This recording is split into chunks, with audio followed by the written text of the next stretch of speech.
You're about to watch a Trains Newswire video. If you enjoy what you see, consider watching some of our other full-length videos. Selling Sunshine, the Florida Trains. Locomotive 2017, a video companion to our best-selling annual issue. Big Steam is back. All of these and more are available from our website, kalmbachhobbystore.com.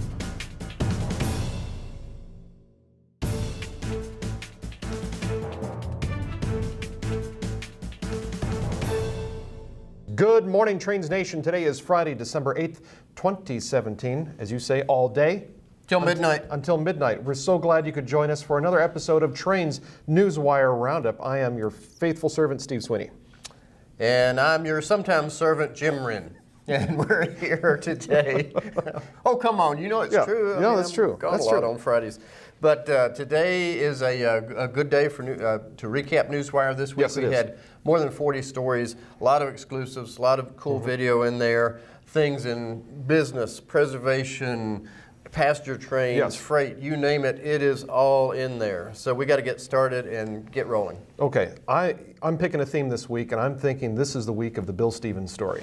Bill Stevens' story would be an appropriate one. Bill Stevens is an author who lives in New England, and he writes for us a lot, and he attends a lot of rail conferences, and Bill had like, I think, 5 or 6 stories out so far. First one on Wick Moorman. He attended a conference last week where Wick Moorman was sort of saying goodbye to everyone. Yep, and he was singing the praises of his successor, Richard Anderson. He was talking about some of the challenges that he'd had to overcome, like going down and checking out the tracks at Penn Station late at night after the derailments last spring. Yeah, so a good story on that. Followed by Kansas City Southern. Looks like it's going to start exporting more finished oil and gasoline products to Mexico by rail. No kidding. Wow. Which is kind of cool. I mean, who would have thought that? You know, we're going to be exporting to Mexico, but this is kind of cool. Canadian National is going to expand its locomotive fleet. Details on Newswire on the locomotive expansion.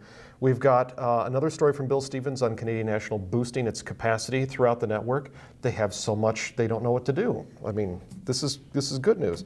And a fun story from Bill on a carfloat. Did you see this one? I saw that. A brand new carfloat. A brand new carfloat. In 2017. In New York Harbor. Mm-hmm. It's going to be, it's not privately owned, but it's owned by basically MTA, one of their subsidiaries. But they are going to start moving 18 cars on the float, you know, up and around New York Harbor between the islands. How cool is that? That is very cool. Check out the story with photo on Newswire.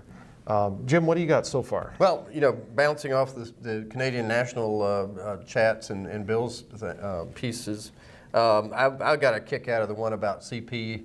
They're eyeing all of CN's congestion and need for more crews and more locomotives and everything, and sort of rubbing their hands together and saying, hey, we got an opportunity here. We could go out and poach some of that traffic. So that's exactly what Keith Creel is saying he wants to do. So that one fascinated me. A couple things down south, back in my home territory, in the beautiful town of Roanoke, one time headquarters of the Norfolk and Western.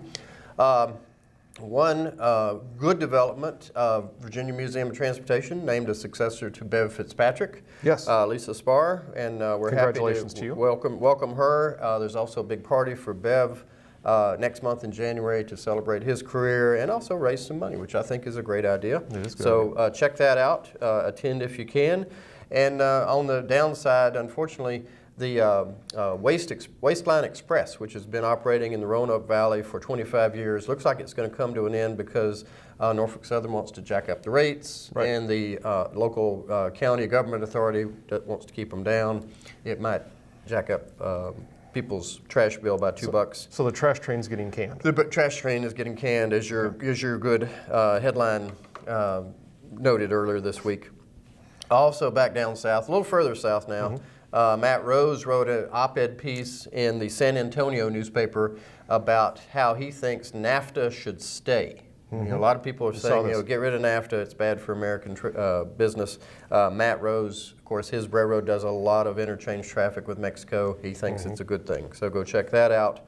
And then leaping over the Gulf of Mexico over to Florida, the folks at Brightline are starting their test trains. And they're running between Fort Lauderdale and Miami, about 10 a day in each direction. So something to see. Not hauling passengers yet. These are just tests. They're testing out the schedule. They're running the trains as though they had passengers on them. Right. You know, test the crossing gates, test the timing, the signals, and everything else just to make sure everything is working hunky-dory. There's still no date yet for service, and also no prices set on what tickets would be for this. So I think it's still at least a little ways out. Right. And I'm glad they're getting people used to the trains being out there, though, because our story pointed out there's 178 crossings between That's a lot of stations. crossings. That is a lot of crossings. So That's craziness. be careful out there.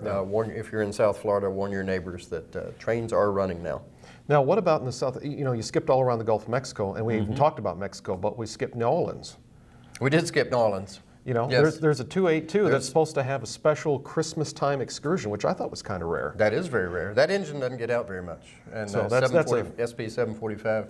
Yep. And doesn't get out very much. And in fact, this is the first time in several years it's been out and about. Yeah. So check that little story out on Newswire. If you are in the area around New Orleans, I think it's next weekend. I believe think it it's is. 14th, 15th, something like that. And you want to take a ride behind a steam locomotive in the city of New Orleans, this is the time to do it because it may not happen again for many years. Been a while. Yeah, so interesting. Been a while. Jim, what do we got? What is this we got here? Well, we got a couple of posters. We've got some reproductions from our Big Boy special cool. a few years ago. Yep. Where the Big Boys roamed. Talks about the segment of the Union Pacific across the Rockies from Cheyenne to Ogden. So check that out in our store. And also this one, Big Boy Facts, which is all the stats you've ever wanted to see and know about Union Pacific's Big Boys. So be sure and check these out. These are available in the KalmbachHobbyStore.com area of our website. And not just these. We have more than this. We have more than this, but we wanted to show you this because this week, this relates to Newswire, this week the Cheyenne City Council voted to spend some money to do a cosmetic restoration on Big Boy 4004, which has been in Holiday Park there in the city for years and years and years. Suffered greatly in the outdoor. It's been flooded a couple times. Of course, winters in Cheyenne are pretty rough. And so anyway, it's time to give 4004 some love. Wasatch Railroad Contractors got that job. They're there in town. They know a lot about it. Steve Lee, that used to run the UP Steam program, of course, he's going to be involved in that. He's going to be the project manager. So a good group to do that, and glad to see that engine get some TLC. Absolutely, absolutely. Jim, I got just one more thing. Yeah. We're trying something new this week on Newswire and Facebook. Now, every year, at least for the past several years, we've been doing a top 10 stories of Newswire for the end of the year, and we're going to start that on December 14th. But one thing we'd like to do is, get your involvement. So below our video, at the bottom of the page, we're going to be posting a link to our Facebook poll. There are 25 stories that Jim hand-selected as 25 preservation news stories of the year. We'd like you to take the poll, sort them out in the order that you think they belong, and the top news stories will be included into our top 10 stories for Newswire in 2017 in just the next week or two. So be sure to check that out.